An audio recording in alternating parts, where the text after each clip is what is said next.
सभी दर्शकों को मेरा जय भीम, नमो बुद्धाय, आदाब, सत श्री अकाल। मैं वीरेंद्र सिंह आज लेकर के आया हूँ एक ऐसी मुस्लिम महिला की कहानी, हकीकत, जिसने करीब 250 साल पहले शिक्षा जगत में एक ऐतिहासिक काम किया, लेकिन इतिहास ने उसे भुला दिया, इतिहास ने उसे कहीं भी पटल पर नहीं रखा।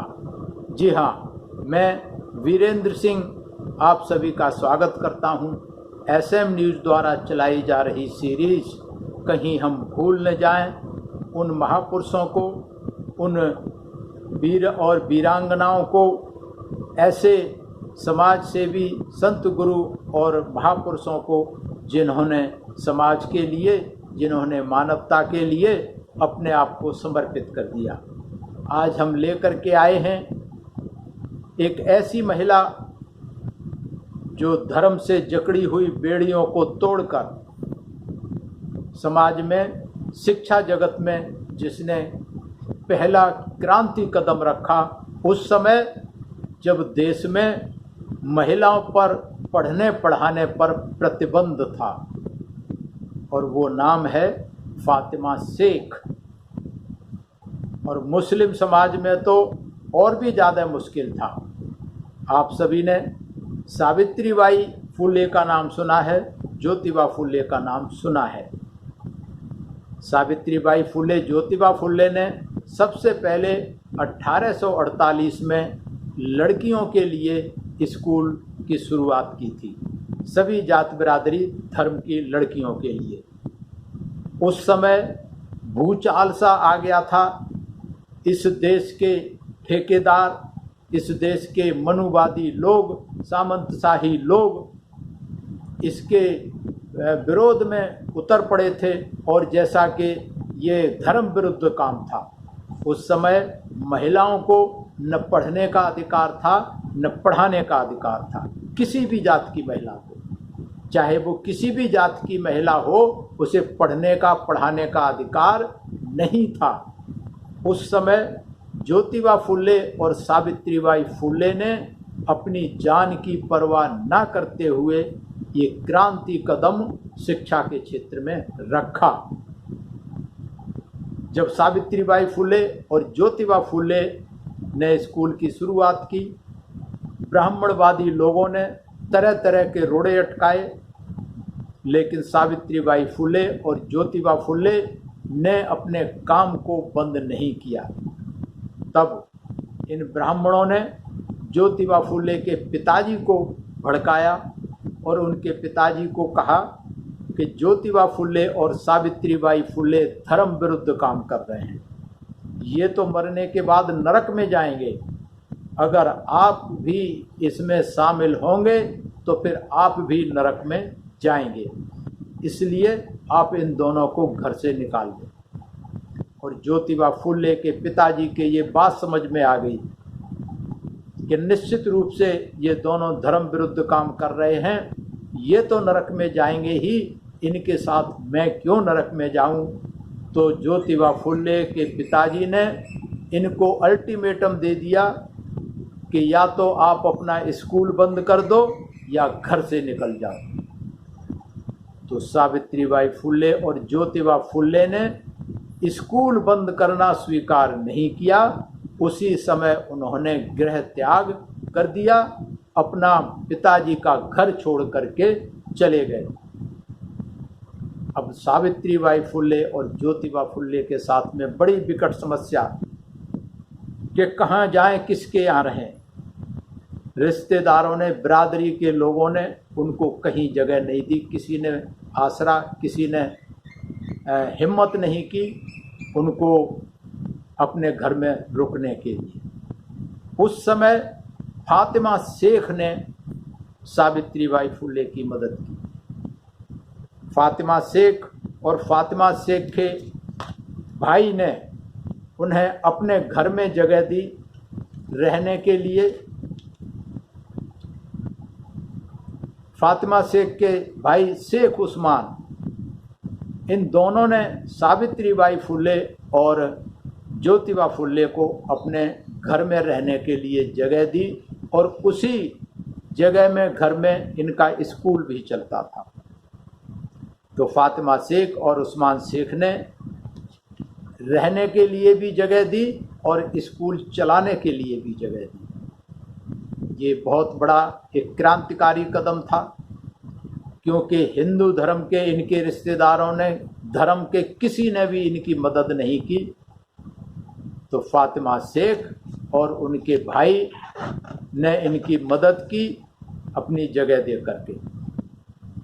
सावित्रीबाई फुले के साथ साथ में फातिमा शेख हर तरीके से सावित्रीबाई फुले के साथ चट्टान की तरह खड़ी रही। सावित्रीबाई फुले के साथ में फातिमा शेख घर घर जाती।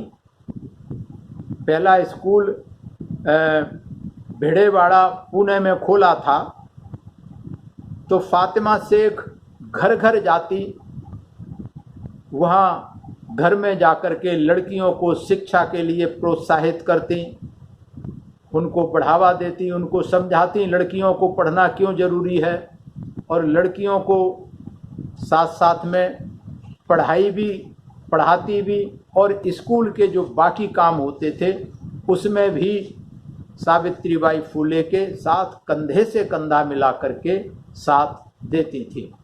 तो इस तरीके से अगर हम ये कहें कि अगर फातिमा शेख नहीं होती तो शायद ज्योतिबा फुले और सावित्रीबाई फुले ने जो काम शुरू किया था वो रुक गया होता है।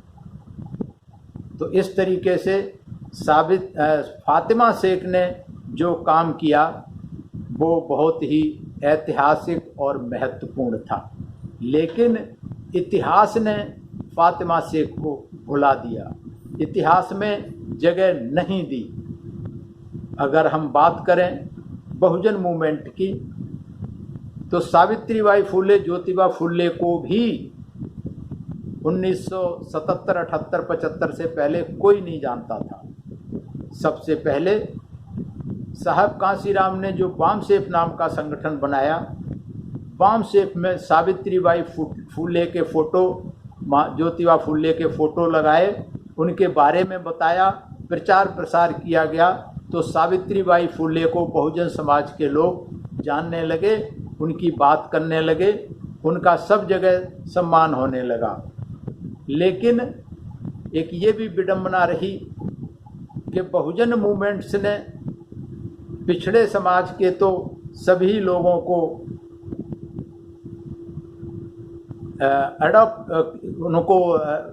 अडॉप्ट किया, उनके विचारों को पढ़ाया, उनके फ़ोटो सब कुछ किया, लेकिन फातिमा शेख की किसी ने भी बात नहीं की। ये भी एक विडंबना रही फातिमा शेख के साथ में कि उन्होंने इस तरीके का कोई मूवमेंट नहीं चलाया।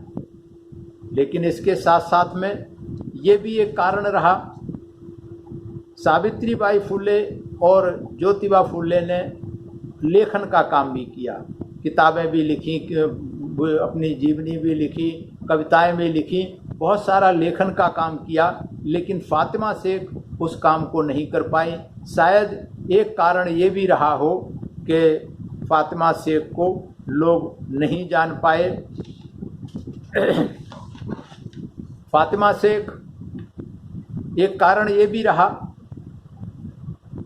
कि हिंदू तो हिंदू, लेकिन मुस्लिम समाज ने भी फातिमा शेख को पहचान नहीं दी। मुस्लिम समाज, सर सैयद अहमद खान ने भी 1875 में शिक्षा का कार्य शुरू किया। उनके शिक्षा के कार्य को बढ़ाकर अलीगढ़ मुस्लिम यूनिवर्सिटी बनी, उनका नाम सब जगह जाना गया, लिया गया। लेकिन मुस्लिम समाज के किसी भी संगठन ने, किसी ने भी फातिमा शेख के जो शिक्षा के क्षेत्र में जो ज्योति जगाई थी, जो क्रांति पैदा की थी फातिमा शेख ने, मुस्लिम समाज ने भी उनको भुला दिया, उनके बारे में इतिहास में नहीं लिखा। यहाँ अगर हम बात करें सावित्रीबाई फुले की, तो वो तो केवल ब्राह्मणवादी हिंदुओं से संघर्ष कर रही थी, लेकिन अगर फातिमा शेख की बात करें तो वो ब्राह्मणवादी हिंदुओं से भी संघर्ष कर रही थी और साथ ही साथ जो मुस्लिम समाज में भी ये बर्दाश्त नहीं था कि कोई लड़की, कोई महिला पढ़ने पढ़ाने का काम करे। तो फातिमा शेख को तो दोनों जगह संघर्ष, दोनों समाज में संघर्ष करना पड़ा। मुस्लिम समाज में भी संघर्ष करना पड़ा और हिंदू समाज में भी संघर्ष करना पड़ा। सभी जगह से बुराइयां उनको झेलनी पड़ी फातिमा शेख को। इस तरीके से फातिमा शेख ने जो काम किया सावित्रीबाई फुले के साथ में, वो बहुत महत्वपूर्ण था, जिसको इतिहास ने भुला दिया गया। ये बड़ी विडंबना रही है। अभी अगर हम हाल की बात करें तो इस देश के प्रधानमंत्री ने, सावित्रीबाई फुले का जन्मदिन आता है 3 जनवरी को, तो देश के प्रधानमंत्री ने सावित्रीबाई फुले को तो नमन किया, आरएसएस ने भी नमन किया और बहुत सारे सरकार के लोगों ने नमन किया, लेकिन उस समय भी फातिमा शेख को किसी ने याद नहीं किया। तो फातिमा शेख एक वो महिला हैं जिन्होंने विपरीत परिस्थितियों में लोगों के खिलाफ, पुरुष प्रधान समाज के खिलाफ, हिंदुओं के हिंदूवादी व्यवस्था और मुस्लिमवादी व्यवस्था के खिलाफ उन्होंने संघर्ष किया सावित्रीबाई फुले के साथ। ये बहुत महत्वपूर्ण योगदान है सावित्रीबाई फुले का और फातिमा शेख का कि उन्होंने लड़कियों के लिए और शूद्रों के लिए शिक्षा के दरवाजे खोले थे, बहुत ही विपरीत परिस्थितियों में संघर्ष करके। तो हमें ऐसी फातिमा शेख को याद करना चाहिए, गर्व करना चाहिए और इतिहास में जहां संभव हो, जैसे भी संभव हो, इनके बारे में हमें जन जन तक इनके संघर्ष की कहानी, इनके शिक्षा जगत की जो इन्होंने शुरुआत की, शिक्षा के जो अधिकार हमें दिलाए, खास करके शूद्रों को और महिलाओं को, तो महिलाओं को और शूद्रों को फातिमा शेख को कभी नहीं भूलना चाहिए।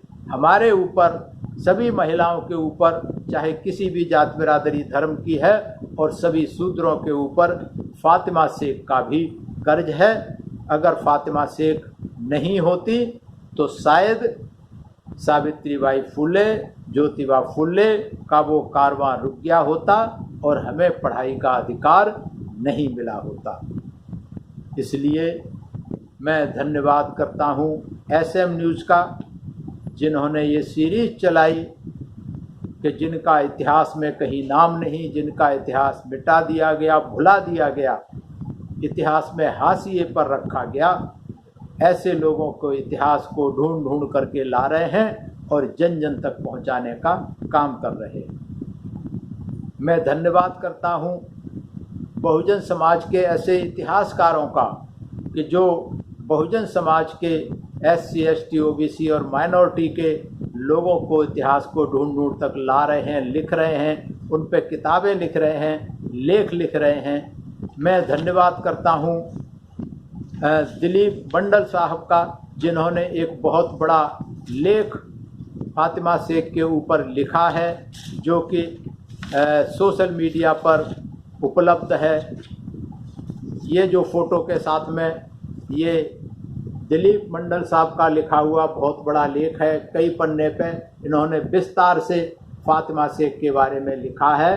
तो मैं दिलीप मंडल साहब का भी बहुत आभार प्रकट करता हूँ कि उन्होंने इतना लिखा है फातिमा शेख के बारे में। इसका टाइटल है why Indian history has forgotten Fatima Shaikh but remembers Savitribai Phule. तो मैं आप सभी दर्शकों का भी धन्यवाद करता हूं कि आप इस सीरीज़ को लाइक कर रहे हैं, पसंद कर रहे हैं और अपने कमेंट्स के द्वारा हमारी हौसला अफजाई कर रहे हैं, हमारा मार्गदर्शन कर रहे हैं। देखते रहिए SM न्यूज़। SM न्यूज़ द्वारा चलाई जा रही सीरीज़ कहीं हम भूल न जाएं, प्रतिदिन सुबह 6 बजे। सभी का आभार, सभी को प्रणाम। खुदा हाफिज़। अगर आपने अभी तक हमारा चैनल सब्सक्राइब नहीं किया है तो सब्सक्राइब करें और घंटी का बटन बिल्कुल भी दबाना ना भूलें ताकि सभी लेटेस्ट खबरें पहुंच सकें आप पे सबसे पहले।